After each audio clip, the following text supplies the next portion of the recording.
ఏదో చచ్చిపోయిన వాళ్ళకే కాదు, అది బ్రతికున్న వాళ్ళకే సంబంధించిన వాక్యము. ఒక మాట, ఆదికాండము 16వ అధ్యాయము, ఆదికాండము 16వ అధ్యాయము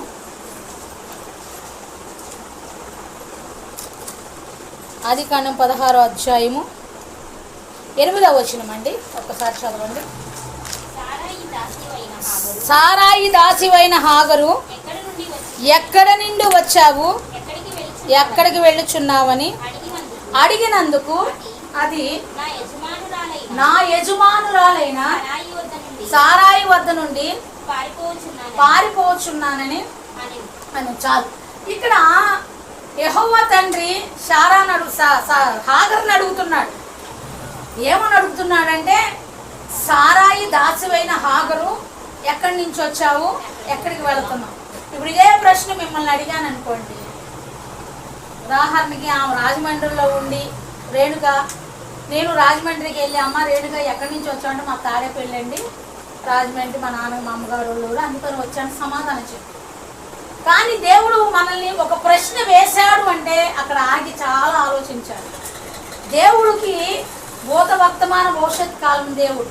మన మాట యెహోవా అన్న మాట నాలుక మీద రాక మునిపే ఆయన సర్వం ఎరిగిన దేవుడికి, సమస్తాన్ని సృష్టించిన దేవుడికి హాగరు ఎక్కడి నుంచి వచ్చిందో మెన్షన్ చేశాడు కదా. ఇప్పుడు ఆయన మొదట్లోనే మెన్షన్ చేశాడు, సారాయి దాసివైన హాగరు అంటే నువ్వు సారా యొక్క దాసి అంటే అక్కడి నుంచే ఉందని దేవుడికి తెలుసు. కానీ ప్రత్యేకించి అడుగుతున్న మాట అంటే, ఎక్కడి నుంచి వచ్చావు, ఎక్కడికి వెళ్తున్నావు?